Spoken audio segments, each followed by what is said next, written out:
Students. बेटा आज का हमारा टॉपिक है finding area of a triangle using determinants. So बेटा ये भी डिटर्मिनेंट की एक एप्लीकेशन है कि हम एक ट्रायंगल का एरिया फाइंड आउट कर सकते हैं डिटर्मिनेंट की हेल्प से, अगर हमें उस ट्रायंगल के तीनों वर्टिसेस गिवन है। तो ये बेटे यहाँ पे मैंने फॉर्मूला लिखा है कि अगर एक ट्रायंगल है ABC जिसके तीन वर्टिसेस हैं A, जिसके कोऑर्डिनेट्स है x1 y1, the coordinates of second vertex B is x2 y2 and coordinates of third vertex C is x3 y3. So we can find the area of the triangle by using this formula.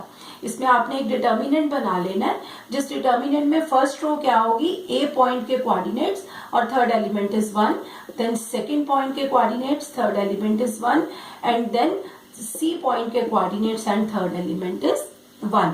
ठीक है, अब थोड़ी सी curiosity तो रहती है कि ये area बनेगा कैसे। अब पता है क्या किया बेटे, ये क्यों बनता है एरिया। आप देखो जब मैं इस डिटर्मिनेंट को एक्सपैंड करूंगी, अब मैं क्या कर रही हूँ, मैं इसको कॉलम 3 से एक्सपैंड कर रही हूँ बिकॉज वो इजी होगा, बिकॉज सारा कॉलम 1 1 1 है। तो यहां से मैंने एक्सपैंड किया 1 इंटू, तो जो कल आपको मेथड बताया था इसको मैंने छोड़ दिया। ठीक है, तो ये क्रॉस होंगे x2 y3 minus x3 y2। उसके बाद ये लिखेंगे हम, तो साइन माइनस का आएगा बिकॉज ऑल्टरनेटिवली साइन चेंज होने हैं, प्लस माइनस प्लस। ठीक है, तो यहाँ पे फिर मैं आप इसको छोड़ूंगी और इसको छोड़ दूंगी, तो it is x1 y3 minus x3 y1।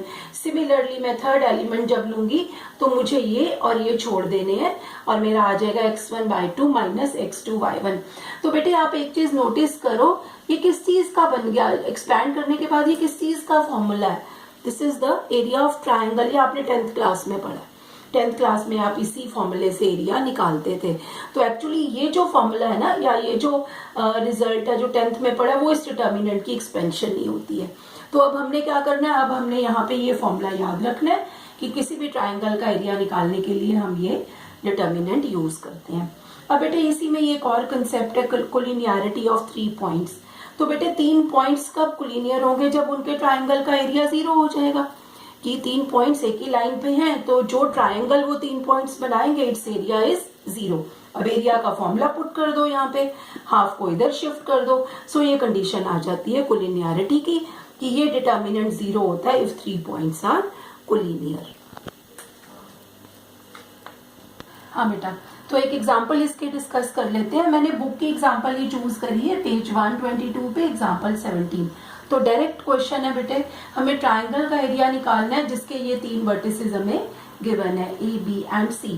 तो जैसा मैंने अभी अभी आपको बताया कि एरिया ऑफ ट्राइंगल ABC हम कैसे फाइंड आउट करेंगे, जस्ट बेटा आप फॉर्मूला अप्लाई करो, हाफ इंटू डिटर्मिनेंट। अब डिटर्मिनेंट कैसे बनाना है, पहले फर्स्ट आपने पॉइंट कंसिडर करना है। तो 3 8 देन 1, फिर दूसरा -4 2 1 देन 5 1 1। इसको बेटे मैं एक्सपैंड कर दूंगी and we write here square units because area is always in square units. ठीक है, तो बस अब इस डिटर्मिनेंट को एक्सपैंड करो। तो ये हमेशा बेटर रहता है कि हम इसको लास्ट वाले कॉलम से एक्सपैंड करें। सो इट इज 1 इंटू, मैं डायरेक्ट करने लगी हूँ, ये देखो इसको छोड़ दिया मैंने, -4 -10, ये मेरा फर्स्ट आ गया। फिर उसके बाद ये एलिमेंट लेना है, तो -1 क्योंकि साइन ऑल्टरनेटिवली चेंज करने हैं। So it is 3 into 1 3 minus 5 into 8 40 it is 40। Then बचे it is +1 into finally it is 6 minus, और ये -32 तो +32 हो गया। ठीक है, और हर स्टेप में आपने स्क्वायर यूनिट्स लिखते जाना है, right. So now this becomes half into -14, ये बनेगा आपका माइनस और minus +37 and it is +38. So finally this becomes half into 5 minus 14 plus, and it is half into 61. So 61 by 2 square units is area of this triangle. Fine.